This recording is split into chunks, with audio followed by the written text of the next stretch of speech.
Good evening, good afternoon, good morning to everyone attending our today's webinar on managing employee relocation to Africa, HR insights and best practices. My name is Daniel Zinner. I'm the co-founder of the People Mobility Alliance. And today we want to really dive into how global mobility or relocation into Africa actually works. I mean, why have we chosen this topic? We've seen an increase in business operations moving into the African continent, into the different countries over there, covering different industries like energy, infrastructure, fintech, or manufacturing. And I guess we have a lot of proof. I mean, just in South Africa alone, there's an investment pledge of around 54 billion USD just for this year, and also having a speaker from Kenya in the call today or on the panel today. Kenya has a very positive economic environment. A lot of business is being attracted coming into Kenya. So we thought it makes sense to have a chat and a discussion and an exchange on how relocation works into the African continent. We are focusing on inbound mobility or inbound relocation into Africa, because otherwise it could be an endless topic discussing relocation to Africa or out of Africa, but we really would like to discuss the challenges and the opportunities on the African continent. I would like everyone to ask to stay on mute if you don't have a question. If you do have a question, then please put it in the chat. We would like to have an exchange and a discussion, and after 45 minutes we go into an open Q&A and we will address your questions. Yes, but before we start the whole webinar, I would like to hand over to Katrin Ruland. Katrin is the founder and CEO of Noah Mobility, a relocation platform with human touch. And but she will tell you what is global Noah Mobility all about, and she will also make the introduction to our guest speakers today. Over to you, Katrin. Thanks, Daniel. So the whole idea for this webinar to Africa came from I have visited in the past weeks different events in Germany, and I've observed a trend that relocation is shifting towards Africa, and I thought this might be a great idea to introduce us as Noah Mobility, my team or my colleague Rajesh, and also the ARC1 network. Kia and Collins are here. They will introduce shortly. And what unites us, the ARC1 network, is first of all our technology, years of experience, and the passion for the job. Thanks, Daniel. Yes, and you wanted to make the introduction to the. So my colleague Kia, sorry. Hi, I'm Kia from Adlio. Adlio is a UK-based global mobility provider specializing in helping clients navigate the UK market and beyond, covering everything from immigration to securing a rental property and finding the right schools. We became a member of the ARC1 network because we share the same tech-enabled people-first narrative that Noah, Katrin and ARC1 does. And ARC1 allows us to provide our clients with a consistent experience across multiple locations worldwide. Thank you, Kier. I think we said Jesus, if you could make your introduction.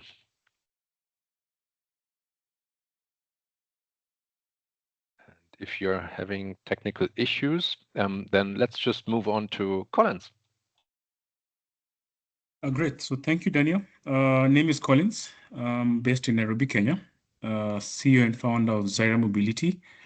We have been in operations from 2009. We provide end-to-end services to multinational companies, NGOs, clients seeking to open in the Kenyan market. We provide both business advisory services on how to set up in the Kenyan market, and within the region. We also provide immigration services where we advise companies and clients based on immigration regulations. We provide relo services where it's house search, school search for assignees who are coming to set up in the country, as well as shipment services. So not only do we provide immigration relo, but we also help assignees who are coming on long-term stay to ship their household goods from their particular destination to Kenya. And I'm glad to be here to open the African market as part of ARC1 member. Thank you, Collins. And we tried once more with Jesus, who is also, or his company is part of the ARC1 network. Jesus, can you manage hello. Yes, you do. Now it's working. Hello, everyone. I'm Jesus Garcia from Cetra Relocations, Mexico. I'm located in Mexico City, and we cover basically the whole city. I mean, the whole country, and we can assist with anyone moving around Latin America. Our services go from destination services, cross-cultural training, temporary furniture rentals, immigrations. So anything coming here, I mean, as everyone is saying, we're the experts in the area. So feel free to contact us. Thank you, Jesus. And as we are talking about Africa, and we have a representative, like a country representative, Collins from Kenya, on the panel, I would like to address the first question to you, Collins. I mean, we said at the beginning, there's kind of a boom or increasing business in infrastructure, urbanization, fintech, engineering, you name it. But from a more mobility-related perspective, talking about different policies or different durations of stays over there, what is your impression or what is your observation when you look at Kenya? Who is coming into Kenya, and what are the usual durations of stays over there? Great. So I think when you look at the Kenyan perspective, as a country, we've grown over the couple of years from independence, and the government has tried to put in mechanisms to enable foreign investments to come and set up in the country, both direct investments, and this has enabled the economy of the country to grow. So we are a vast economy that is actually growing in terms of numbers. We are seeing a lot of European countries, of course, the Chinese companies have invested heavily in the country, but we're seeing a lot of European companies from America, Latin America, Asia, coming to invest in Kenya, both in manufacturing, in agriculture, fintech being one of the biggest because of our technological setup that we have in the country. So we're seeing a lot of investments flowing in. So the Kenyan context in terms of clients coming to set up or assignees coming to set up, it depends on, is it a temporary or short-term goal, or is it a long-term goal? Because there are mechanisms based on immigration regulations that will require either staff to be on long-term or short-term basis. The government, of course, has put in mechanisms to enable people to come and work in the country, both short-term and long-term.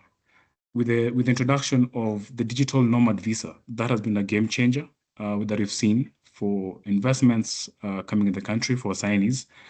It basically means you don't need to set up a company in Kenya to come and work in Kenya. You can actually work in Kenya with a digital nomad visa, and your company is registered in the UK or in America or in Asia. And that has really been a game-changing permit that has enabled very many like fintech startups companies to come and work in the country. And so we are seeing a rise in that based on that particular permit that has been introduced by the government. That was about 2 years ago and is now in effect.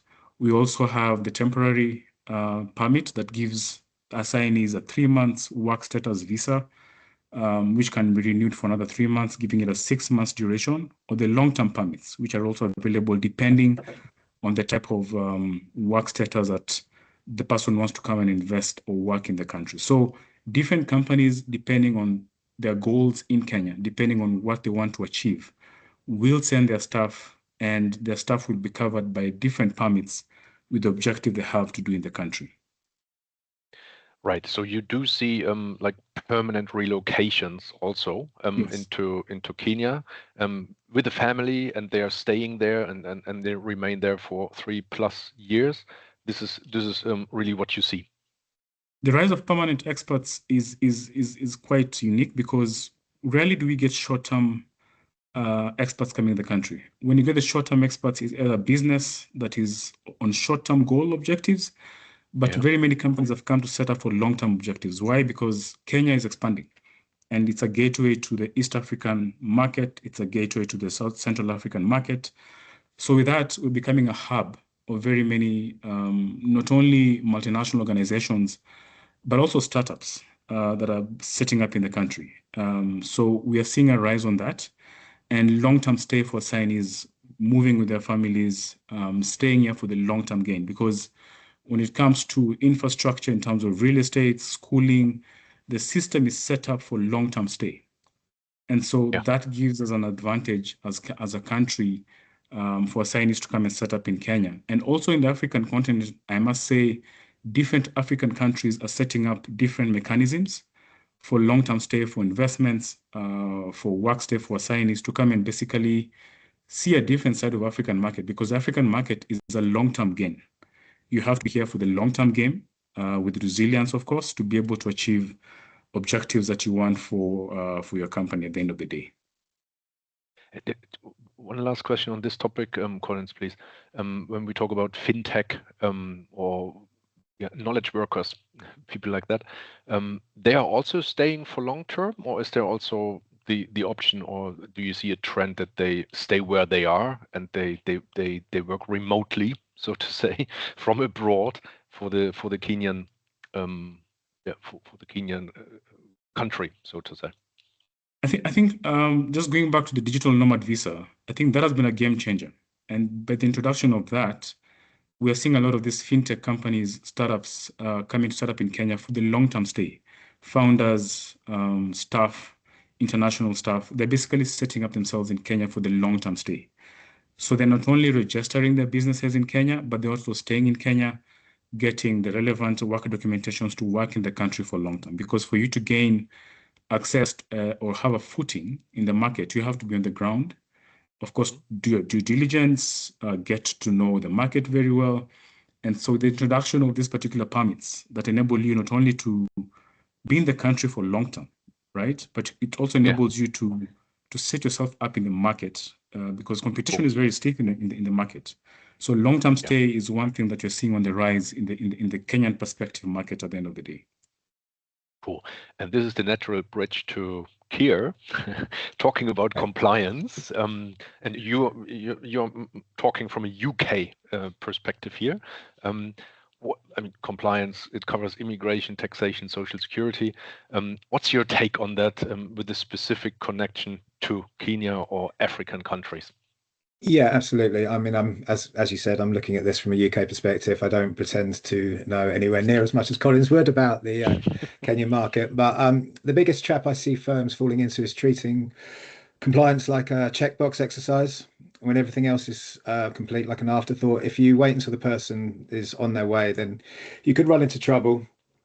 So my non-negotiables would be you need to map out the total costs. You can't just look at the salary. You have to map out dual taxation, social security between the UK and the host country immediately. If you miss a social security contribution, you could trigger a permanent establishment tax risk for the business, and you could be looking at potentially massive hidden costs that can kill a project's budget before it even starts. Then you move on to data protection. You can't ignore the our local equivalent GDPR. Moving a UK employee to Africa means moving their sensitive data into a new jurisdiction. Many African nations like South Africa and Kenya have strict rules on how data is stored and transferred. If you aren't compliant on both ends, you're looking at massive fines and a major breach of trust before the employee even lands, potentially. So before it even lands, you'd have to go through the immigration compliance.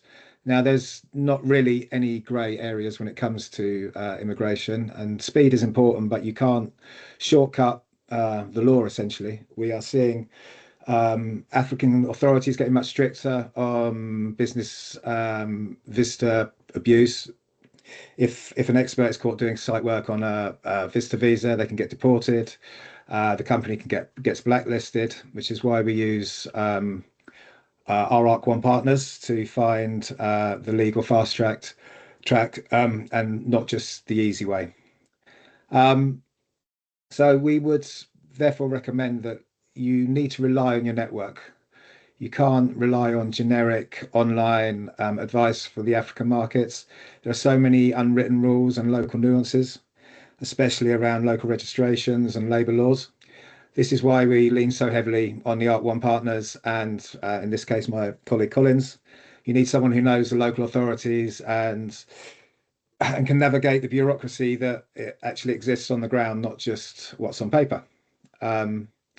Now, finally, I would say the one thing to be aware of is also if you're sending somebody in and they're based in Nairobi but traveling to projects in 3 other countries, your immigration strategy needs to account for the cross-border movement from the start, or you'll run into a wall at the first border crossing.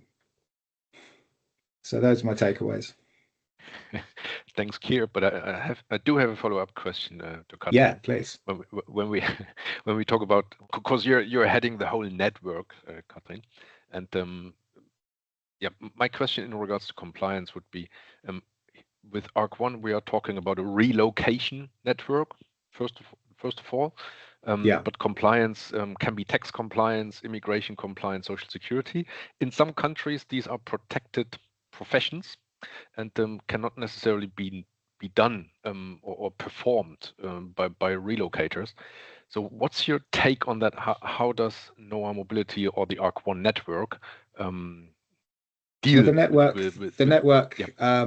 Works on a country by country basis. So if you were coming to the UK, for instance, I would be the supplier in the UK. However, I cannot handle immigration. So on the network immigration, there would be an immigration supplier. So each nuance is looked after on the per country due to what their laws might be. I mean, I think for Collins, for instance, would be able to deal with immigration going into Kenya. So yeah, it's a country by country basis, but the network does cover every eventuality that you might have, depending on which country you go to. Good, but NOAA Mobility, and sorry, Katrin, Kier was taking your answer. Yeah. It's good, but he's answering better than I do, so this is good. Well, we wanted to hear your voice. Oh, no, goodness. Okay. Anything to add on that? No, Katrin, right?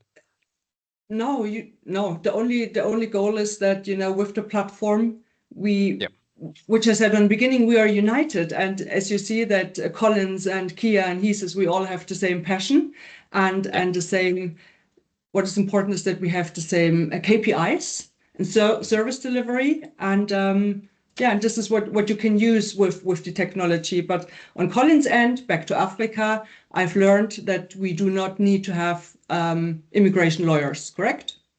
Yeah, correct.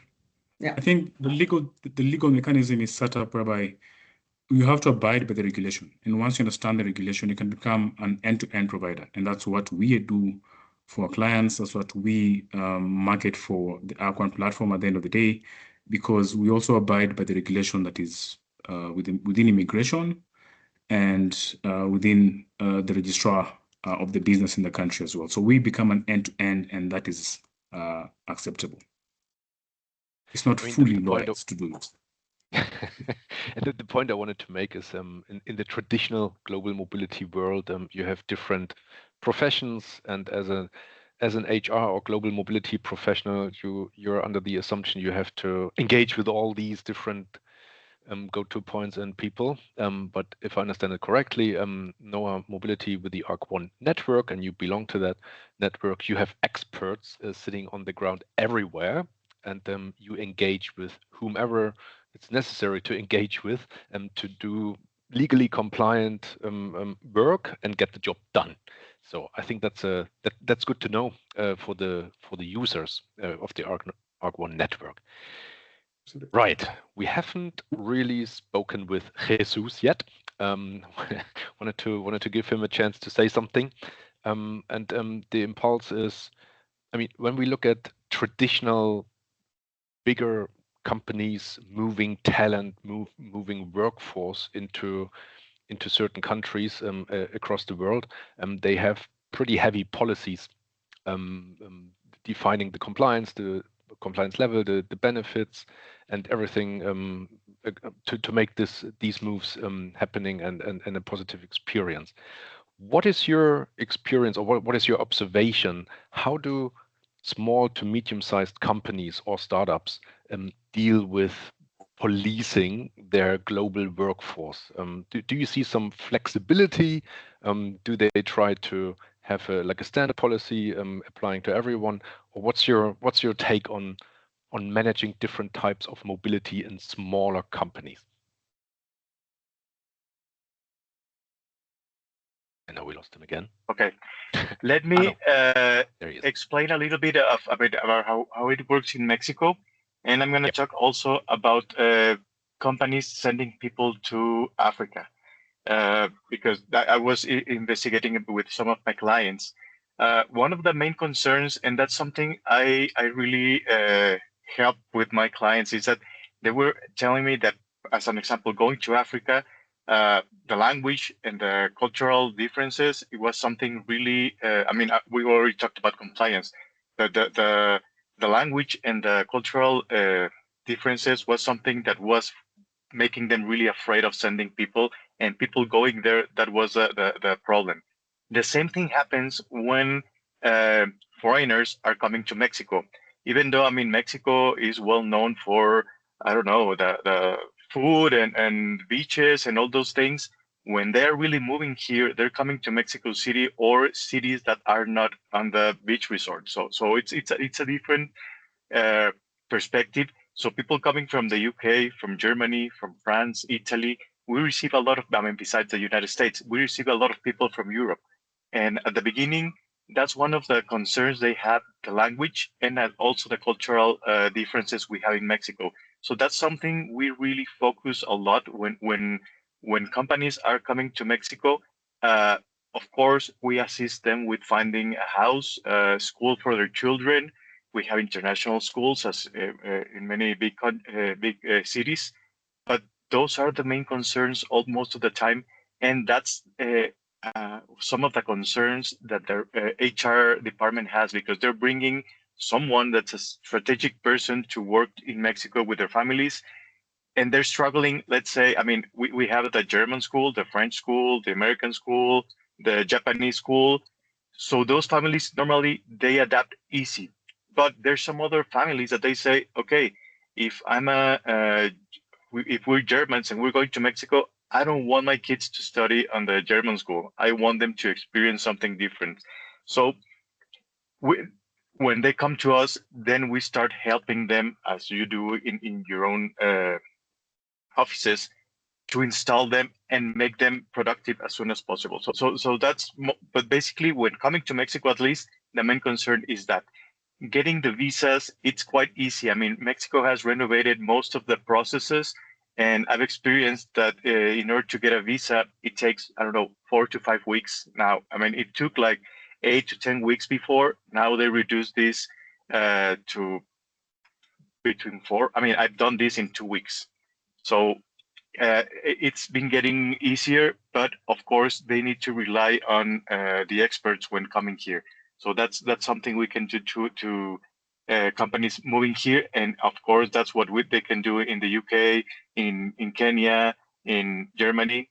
So that's the advantage of working with the ARC1 network. Cool. Thank you, Jesus. Now you put a lot of information out for Latin America. Let's use this in our next webinar where we discuss Latin America specifics. Maybe need to discuss with Katrin, but I guess it would make sense because a lot of ongoing activities there. But going back to Collins, I think the point of cultural training, cultural differences is a very valid point, also applying to the African countries. Do you see this as a requirement for inbounds into yeah, like Kenya, do companies usually book these or request intercultural training? And what are actually intercultural pitfalls in Kenya, if I may ask?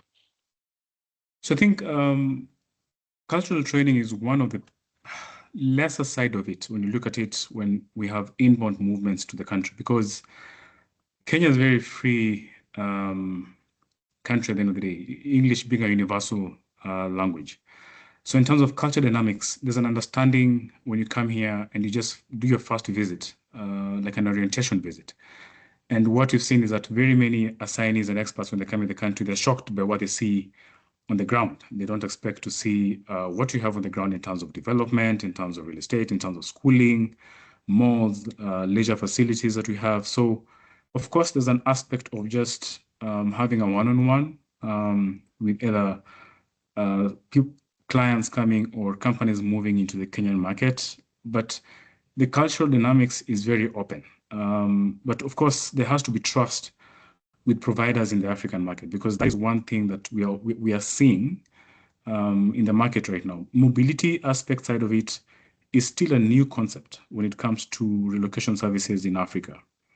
So it's a concept that is evolving. And with that, we have different companies that are coming up in different countries to basically market their countries in terms of cultural training, give advice on immigration, on real side aspect side of it. I think last month we have an association being formed, the Africa Mobility Global Association, that is also being formed for the African companies in mobility, that will enable also like African companies that are dealing in mobility and real services to be under an umbrella. So apart from ACK1 giving us a platform of, we have a partner in Africa that can give you advice in this. You know, many companies will want to know how legitimate is this company, because trust has to be built on the ground in the African market to cut the bureaucracies, the corruption, all those hindrances that might be termed as culture to us. We are trying to remove that stereotype and present Kenya and Africa in a different perspective altogether. And so we are trying to see that when you come and set up in the country, and we give you advice on the steps to take to come and invest or put your investments here, or to set up shop in the Kenyan market or in the African continent, you have to build that trust. You have to understand what is it, because different countries have different culture. And so you have to learn based on whichever country you're going to set up. How does the culture here entail for me to come and move with my family and do business the right way and grow the company and live here for the long-term side of it? And that is why I'm saying we're seeing a rise in very many experts and companies investing not only in Kenya, but in the African continent, because the continent is growing for business. We are opening up ourselves for business. And with the geopolitical shifts happening around the globe, that is happening all over the world right now, Africa is at a unique position to basically open business and market itself when it comes to companies moving their staff to come and set up and work in the different African countries that we have. Yes, thanks, Collins. This was yet another call for Africa from you. I like the marketing. That's cool. Well, but you made another very important point. Geopolitical shifts. Yeah, I would call it VUCA world, volatile, uncertain. Yeah, and a lot of stuff going on, and no one can make any plans anymore. And companies, as employers, they have a certain obligation to take care of their employees. So maybe question to Rajesh. What do you see from a NOAA perspective, or from your daily business working with clients? How do employers ensure duty of care for their employees? And is it a rising topic? Is it a topic, or is everything okay and we just continue doing what we used to do 20 years ago when we relocate? Daniel, didn't know there was a question for me, but when it comes to duty of care, yeah, definitely it has to shift from reactive to proactive. the HR leaders, I think they should focus on three things. One is real-time visibility of employee risk, strong local support on ground, actually, and Yeah. holistic well-being, not just physical safety, but mental and emotional support too. Ultimately, duty of care is no longer just compliance, it's about building trust. So employees feel confident working anywhere. Yeah. Sorry for the mix-up, but you answered it perfectly. The question, but maybe anyone else can chip in. Like if there's certain insecurity, if there are concerns by employees moving, relocating to another country, how do you, or maybe again back to Collins, how do you address these concerns from an African or Kenyan perspective? How do you deal with these foreigners being afraid something could happen and having to do a job in an unstable world? I think it's allowed for you to feel that way because you're coming to a new market. There's uncertainty. There's all the news out there, the news outlets portraying some negativity when it comes to the African continent and to the European continent with the riots and everything else. But I think when you have strong local partners on the ground, when you have a strong local partner on the ground who can guide you and keep you in check of the day-to-day what is happening on the ground, that you can actually be able to also let your signees be informed of what is happening on the ground, because any shift can happen at any particular time. But if you have strong partners on the ground, strong local partner on the ground who can keep you updated as to what is happening, take you through what to expect. For example, right now we are heading into an election year. So for signees coming to work in Kenya right now, how do they protect themselves from what they've seen happens on an election cycle in Kenya after every 5 years? So when you have a strong local partner on the ground who can take you through the dynamics of safeguarding your staff or your employees, that this is what you need to look out for as you're coming to the market right now. These are the areas that you need to live in when you're coming to move into the country. It helps you understand, okay, fine, as much as there's volatility at a certain point or anticipated volatility at a certain point, how do we mitigate that based on a strong partnership on the ground guiding us on the best ways to navigate any issues or challenges that may arise? And that is why you need a trustworthy local partner on the ground, not only in the Kenyan market, but also in other African countries. Having a strong local partner, trainings that you can take your staff through with your local partner on the ground, helping them understand that this is what to expect in certain regions, in certain areas. Some of these things are unforeseeable situations that can just arise.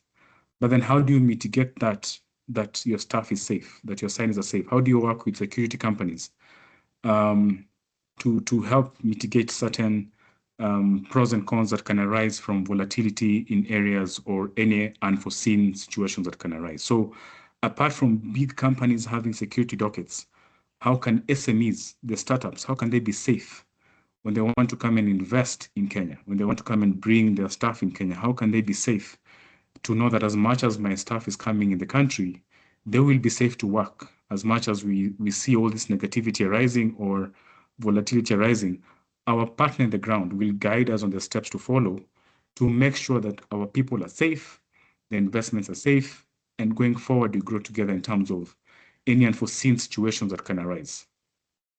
Yes. Thanks, Collins. Maybe also, I would like to hear your perspective, Kier.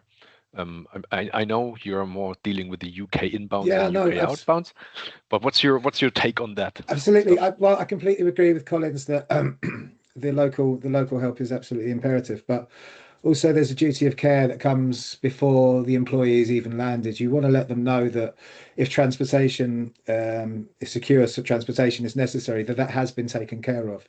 You want to let them know that there are secure encrypted communications if needed, if going into an area where there might be outages. I mean, if you've got an employee that can't get help because they can't communicate, then that's a failure of duty of care. So these things need to be looked after, you also need to think about where the employee's coming from. If he's coming from the UK, the time differences, do they work? Is there going to be support if they need to call somebody? So I think with the local part in tandem with the local partner, working out these smaller details helps to put somebody's mind at rest, for instance. And Rajesh touched on the sort of mental health side. I mean, it can be somebody's traveling without their family. They might be away from home. They might be working in a high pressure environment in an unfamiliar place. That can cause all sorts of things. So it's having the support there and letting them know that there is support there should they need it. I mean, it's been an important part of the policy to have that option should it be needed. Yes. Thanks, Kier, for your perspective.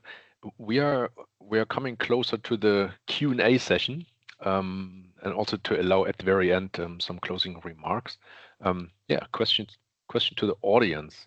Like you following the discussion and the exchange, would you have any specific questions to the panel, or would you have any remarks or any observations which differ from what you've heard today?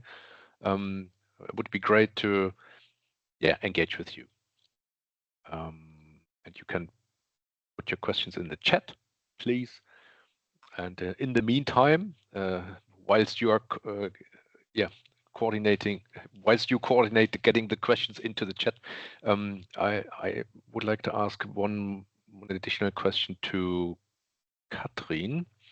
Yeah, and this is about moves or bigger group moves from European countries into African countries. How do you, what's the experience you have with small to mid-sized companies having these group moves into another country, but not, how do they deal with relocation? Are they usually engaging with these bigger known relocation companies, or what's the benefit for them dealing and collaborating with Noah Mobility, with your team, with your global network?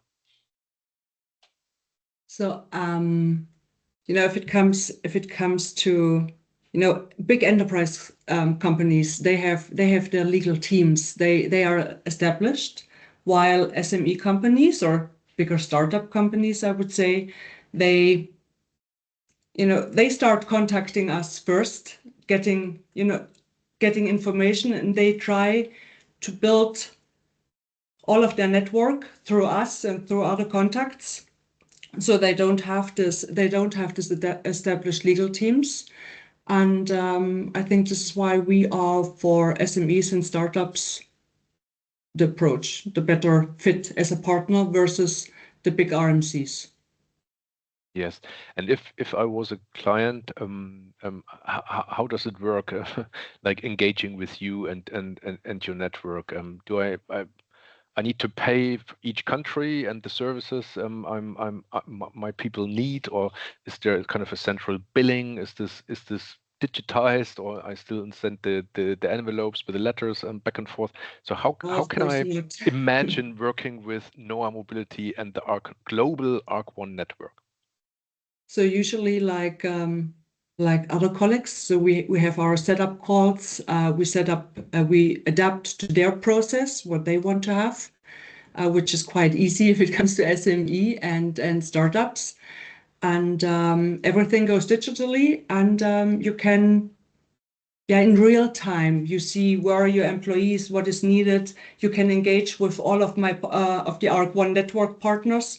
So this was the idea. Transparency and quick tasks. Thank you. And I see a question from Marlene. For you, Collins. Marlene is interested in the practical aspect of immigration into Kenya. Is bureaucracy in Kenya digital first? Question mark. A, if so, is this a recent shift? B, if yes, how did you experience the shift from a more paper-based bureaucracy to a data-driven approach? That's a good question. So initially, before the data, there was so much bureaucracy when it comes to migration about 10 years back. when it was all paperwork. Rarely was it digital. So the shift to digital, our anticipation was that everything we put on the digital space with the migration setup, and now will be, at least it will be transparent, no more bureaucracies, back-end bureaucracies that normally happen while it was in the paperwork side of it, the manual side of it, you must say. But unfortunately, still with the digital aspect side of it coming in.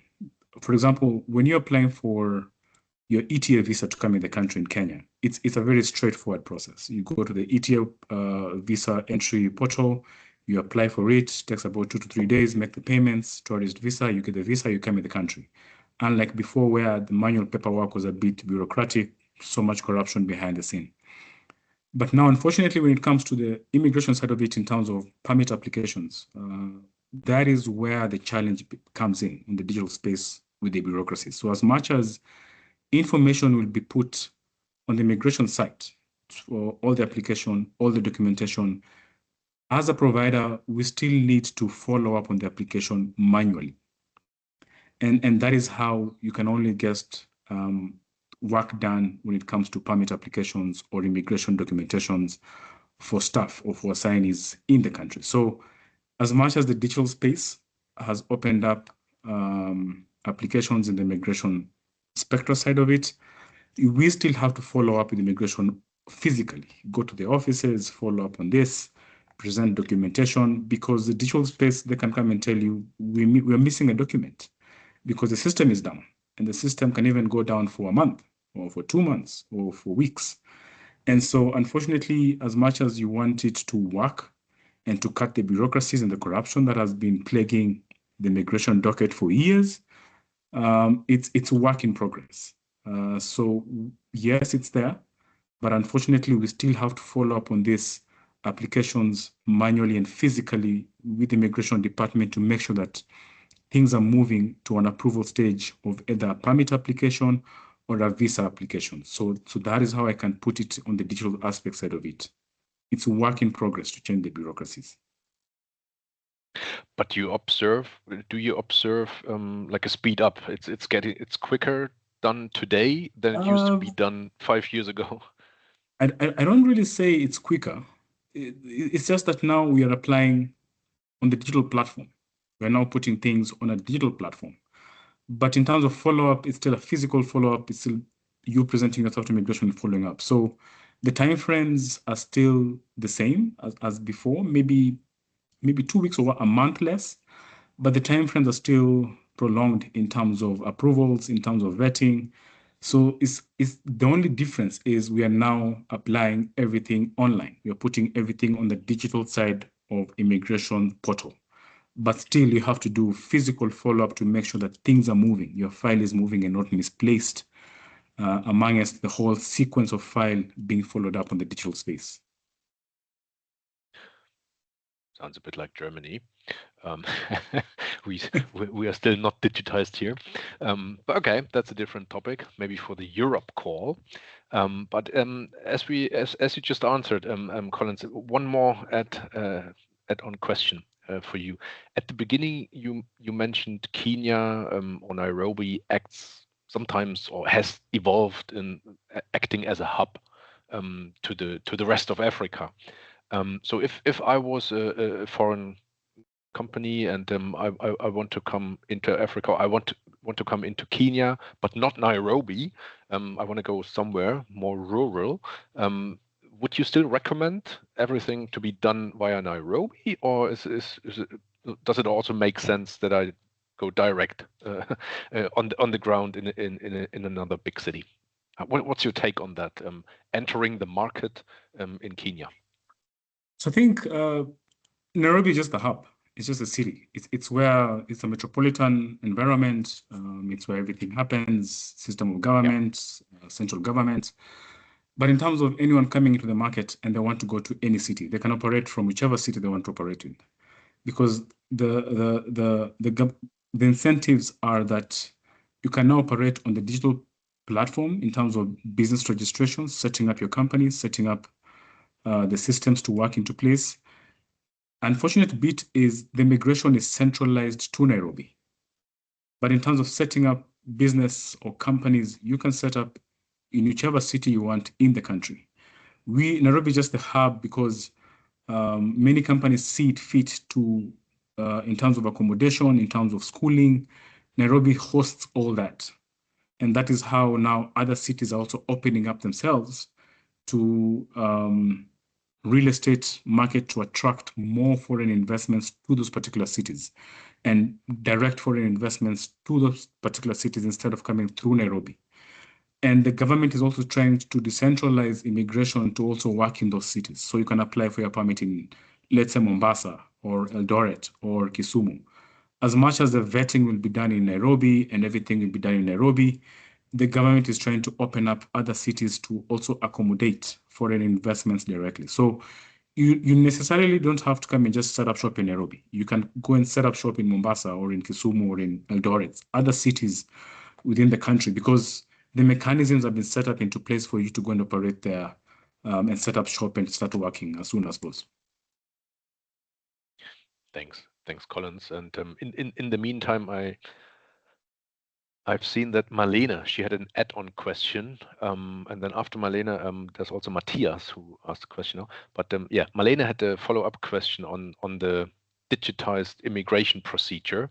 So she talks about her experience in Germany, that yeah, it's not necessarily digitized, but the reason for that could be data protection or cybersecurity issues. Would you confirm the same for Kenya? So maybe the full digitization is not the end game, but a certain manual aspect to be kept just to make the process safer. Sure, I think so. About 10 years ago, we had an incident whereby all the experts were told, many foreigners were told to go and verify that the work permits they had were indeed legitimate. And they had to present themselves to immigration. And that is a time it was more of manual applications and manual filing. And from data and from what was presented, we discovered that very many experts and foreigners had illegal permits that they had acquired illegally in the country. And so what immigration did was to digitize the process to enable people apply for permits and put in information in that particular digital platform for immigration. So what, for example, we as a local provider do is that all the clients we get are under our account with immigration. So we are the ones to get the information from the client and then input it to the immigration portal. It says it protects security, data protection, because we sign a contract at the end of the day with the clients to make sure that all this information is protected. So I agree, because everything on the platform for immigration is secure and is protected at the end of the day. And this was one of the ways to make sure that no one can come and say, hey, my permit is illegal, and yet I presented ABCD documents. Can you be able to track these documents? And so us being a local provider and all our clients following under our particular account with immigration, we are the ones responsible for those information to input it on the system and protect our clients' data at the end of the day with the immigration side of it as well. So it also serves as protection to sensitive material and sensitive information being put on the system. Right. Thanks, Collins. I'm getting a bit quicker because we are coming closer to the end, but there are more questions here. So Matthias, he asked a question, and maybe Collins, if you could have a look in the chat as well, because I'm not sure whether I fully get it. So immigration you addressed, but tax authorities, housing, and other topics to set up a business. Are the processes for these types of services, are they clear, or do you still need a go between or a lot of time or a lot of patience to get the tax set up and other stuff done? I think with the tax authorities, it's pretty much outright and clear. You need guidance to understand at what bracket of tax do you fall under? Is it when it comes to a company and also on a personal level? You really need guidance on that, because the tax laws in Kenya are changing on a different side of it altogether. Every day we're having new tax laws being passed and changing the whole landscape. So when it comes to tax authorities, I would really strongly advise that you have a tax advisor who will guide you through the tax mechanism so that you don't, at the end of the day, lose traction or have a double taxation, for example, or for instance, between two countries, and you have no idea of how that entails. So that I can suggest that someone has a tax advisor to guide them through that. In terms of housing, practicality, the country's real estate is so dynamic and so vast. We have, of course, players in the internet that you can go to the internet and find out how many houses are available in Kenya. And of course, there are those cheat codes who are on the internet. But having a service provider on the ground who can take you through housing market on the ground is also advisable, because then you avoid the bureaucracies and being swindled by people purporting to be real estate agents or agents on the ground to get you housing. Because if you have a relocations company on the ground, they will guide you on the housing market, on the regions to go and basically stay. If you're a family of experts coming in, or a single person coming in, we will advise you on the apartment areas, on the modern town areas, on the gated community areas. So it's advisable to have a real company on the ground that can advise you on the housing side of it, because we've had very many cases whereby assignees have been conned in the market. You pay for a house, you come, and then it's not what you saw. So we have a lot of that happening. But having a local person on the ground to guide you through the housing market will save you a lot at the end of the day. Same to setting up a business.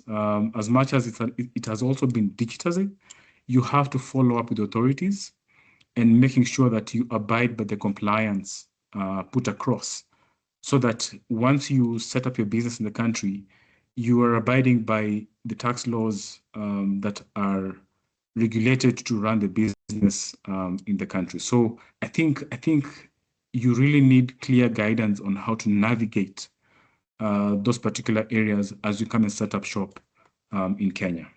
As much as they will say the process is outright, you need guidance as well on that.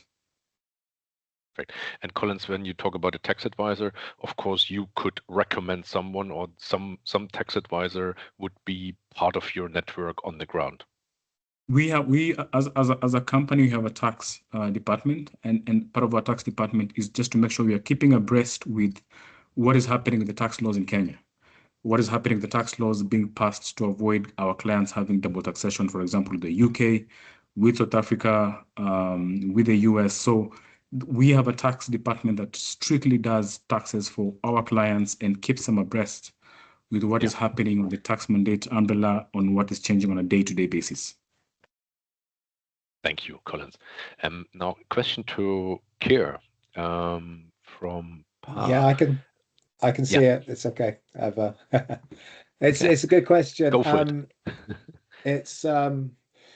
It can be difficult, but when we're working in jurisdictions, for instance, that are sort of still maturing their legal frameworks, we work with the partners to bring them up to what we call UK standards. We do this through contractual clauses. Regardless of the local law, every partner we would use would sign off on the strict contractual clauses that mirror the UK GDPR requirements. This, in effect, creates a legal bubble around the employee's data, where no matter what's being processed, we'd also look at sort of data minimalization techniques at source. So through our platform, we would take the need to know approach. So these documents would only be available at times when they would be needed, for instance, like passports or health records. And they would only be accessible at like a window of time. Once the task is done, then access would be revoked. We also rely on our partners, like Collins, for instance. They can vet the local subcontractors to make sure that they handle the physical paperwork, ensuring it's not just lying around in an unsecure office. So we look to do that as much as possible. So that, again, the reliance on our partnerships. And we look to try and use encrypted channels where possible and when possible. I mean, we have I'd like to say zero tolerance, but assignees don't often agree with this policy to WhatsApp-based mobility. So any communication channels that we can't see what's going on, we try to avoid those. Thank you, Kier. Yeah, thank you. Cool. There's no other question in the chat. Katrin, you want to make an addition? I just want to add here from our perspective. So we have lots of tools for online trainings if it comes to GDPR. So for us also to renew the certificate every year, also for what we offer to consultants. So I feel I do every year this certificate just as a training and follow up to be sure that we are GDPR compliant and up to date, and we make sure that all of our partners that we share our experience and the differences what we have, but we try to bring all of us on the same kind of KPIs. This is what I said at the beginning, not only the KPIs if it comes to work delivery and the passion for relocation and immigration and connection with the technology. It also comes about, how do we store the data? Are they protect? We do once a year penetration test to make sure everything is safe and compliant as much as we can do. Thanks, Katrin. Katrin, we've got 4 minutes. Can I ask one more question? Yeah. Okay. Yeah. And it's towards Kier. I mean, you're according to your experience dealing with a lot of outbounds from the UK, maybe into Africa or into other continents. There's what we often see is there's this HQ speed. Everything has to be done yesterday actually, but then locally on the ground, you have usually the compliance obstacles which take a bit longer. So what would be your recommendation to the audience today, to our HR colleagues and global mobility colleagues, how to deal with this conflict of speed and compliance? Yeah, thanks, Daniel. Yeah, I mean, the secret to speed is proactive planning, which isn't essentially a shortcut, is it? But you need to be in front of this. We would always advise our clients of having a ready pool of staff with pre-vetted documentation, so we can trigger the process the second a project is green lit.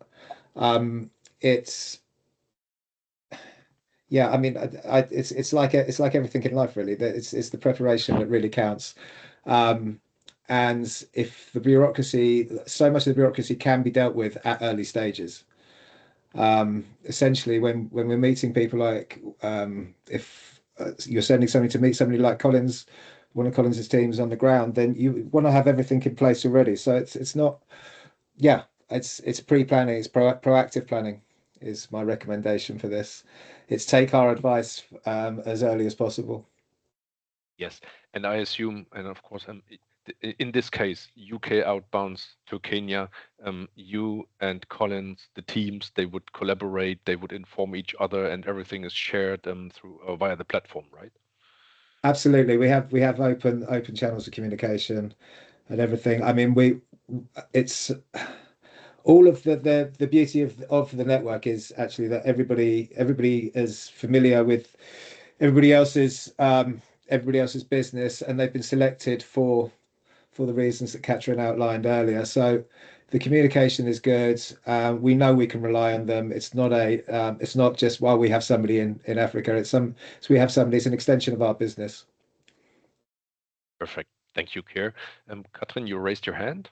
It's gone again. Yeah, no, I just wanted to add, that the whole platform is that HR, for example, Kia and Collins said everybody's in real time up to date. Where are the employees on a journey? Like I always say, like following an Amazon parcel, you always know where the parcel is. So, with the Out1 network, where your employee is on a journey, and you can be sure that we do everything GDPR compliant to get them settled safely. Thank you for the addition, Katrin. And does anyone on the panel have addition? Yes, Collins?